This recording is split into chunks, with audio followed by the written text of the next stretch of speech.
जय हिंद साथियों, फिर से आपका स्वागत है पॉलिटिकल साइंस ग्लॉसरी पर। आज एक ऐसे टर्म के विषय में चर्चा करूंगा जिसके बारे में ऑनलाइन सोर्सेज पर बहुत कम जानकारी उपलब्ध है। इस प्लेटफॉर्म पर मैं कोशिश करूंगा कि हम कुछ ऐसे विचारों के बारे में, कुछ ऐसे विषय, कुछ शब्दबंधों के बारे में, कुछ ऐसे कंसेप्ट के बारे में लगातार चर्चा करें जिनके बारे में आमतौर पर कम चर्चा की जाती है और खासतौर से ऑनलाइन सोर्सेज पर उनके विषय में जानकारी उपलब्ध नहीं रहती है। तो एक ऐसा ही टर्म, एक ऐसा ही शब्द है फ्लोटिंग वोटर्स। हम ये जानते हैं कि जब से राष्ट्र राज्य में परिवर्तित हुए हैं, उनका आकार भौगोलिक और जनसंख्यात्मक दृष्टि से बहुत बढ़ गया है। तब से प्रत्यक्ष लोकतंत्र की कल्पना भी प्रायशः कठिन हो गई है। तो ऐसे में आजकल हम जब भी लोकतंत्र की बात करते हैं तो आमतौर पर हम लोग प्रतिनिधिमूलक या प्रतिनिधियात्मक रिप्रेजेंटेटिव डेमोक्रेसी की बात करते हैं। और रिप्रेजेंटेटिव डेमोक्रेसी में रिप्रेजेंटेशन के लिए हम चुनावों की व्यवस्था करते हैं। चुनाव में लोग मतदान करते हैं, ये बहुत सिंपल सी बात है। लेकिन उन्हीं मतदाताओं को हम दो कैटेगरी में बांट सकते हैं। पहली कैटेगरी है सर्टेन वोट या लॉक वोट की, और दूसरी उसके जस्ट अपोजिट एक कैटेगरी है फ्लोटिंग वोट्स की। तो इन्हीं दोनों को आज हम समझते हैं।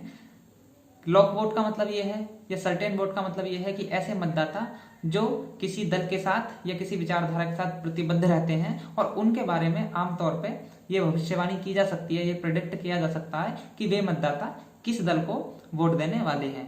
लेकिन इसके जस्ट विपरीत जो फ्लोटिंग वोटर्स हैं, उनसे आशय ऐसे वोटर्स से है जो किसी दल के साथ, किसी विचारधारा के साथ बहुत अधिक प्रतिबद्धता नहीं रखते हैं, जिनके बारे में ये प्रेडिक्ट करना बहुत मुश्किल होता है कि वो होने वाले चुनाव में किसको वोट देने वाले हैं, वो किस दल के साथ जाने वाले हैं।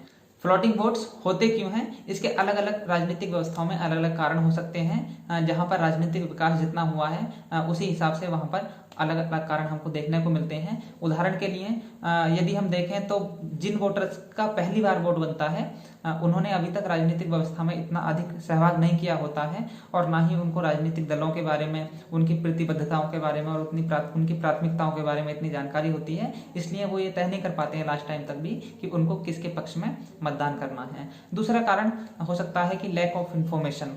जिन मतदाताओं को राजनीतिक दलों के बारे में, फिर से वही बातें कि उनकी नीतियां क्या हैं, उनके कार्यक्रम क्या हैं, कौन सा राजनीतिक दल बेहतर नेतृत्व दे सकता है देश को, उसके बारे में जानकारी नहीं होती है, वो भी फ्लोटिंग वोटर्स की कैटेगरी में आते हैं, क्योंकि ये डिसाइड ही नहीं कर पाते कि कौन से राजनीतिक दल को बेहतर होगा सत्ता में लाना। एक और कारण हो सकता है कि आमतौर पर जिन देशों में राजनीतिक दल विचारधाराओं से बहुत अधिक गंभीरता से जुड़े रहते हैं, तो कुछ ऐसे मतदाता होते हैं जो विचारधारा से ज़्यादा कहीं ना कहीं मुद्दों पर वोट देना चाहते हैं। चाहे वो रोजगार का मुद्दा हो, शिक्षा का मुद्दा हो, स्वास्थ्य का मुद्दा हो, अन्य मुद्दे हों, तो मुद्दे पर वोट देना चाहते हैं। और वो देखते हैं कि जितने उपलब्ध विकल्प हैं उनमें से कोई भी जो राजनीतिक दल है वो मुद्दों पर बात नहीं कर रहा है। तो ऐसे में वो भी डिसाइड नहीं कर पाते हैं कि उनको किन के पक्ष में जाना है। आपने देखा होगा भारत में 2013 से नोटा का चलन आया है, नन ऑफ द एबव का, और बहुत सारे लोगों ने नोटा का बटन दबाया है। तो वो ऐसे ही मतदाता हैं जो जितने भी विकल्प उपलब्ध हैं उनमें से किसी को भी बेहतर, किसी को भी श्रेष्ठ नहीं पाते हैं। इस विषय पर सबसे अधिक गंभीर चर्चा अमेरिका में हुई है। अमेरिकन नेशनल इलेक्शन स्टडीज की एक रिपोर्ट में बताया गया है कि 2020 के इलेक्शन में वहां पर 30% मतदाता ऐसे थे जिनको फ्लोटिंग वोटर्स की कैटेगरी में रखा जा सकता था। अब कोई वोटर लॉक वोटर है या फ्लोटिंग वोटर है, इसको माप कैसे सकते हैं, इसका मेजरमेंट कैसे कर सकते हैं? तो इसके लिए एक फॉर्मूला बताने की कोशिश की इन लोगों ने, और इन्होंने बताया कि जो उम्मीदवार खड़े हुए हैं इलेक्शन में, तो उनको हम -100 से लेकर के और 100 तक की मार्किंग कराएं मतदाताओं से, और ऐसे मतदाता जिन्होंने दोनों कैंडिडेट्स को जो मार्किंग दी है और उनकी मार्किंग में कम से कम डिफरेंस है, तो उतनी ही संभावनाएं हैं कि वो वोटर एक फ्लोटिंग वोटर है, यानी अभी तक उसने डिसाइड नहीं किया है कि उसको किसके पक्ष में मतदान करना है।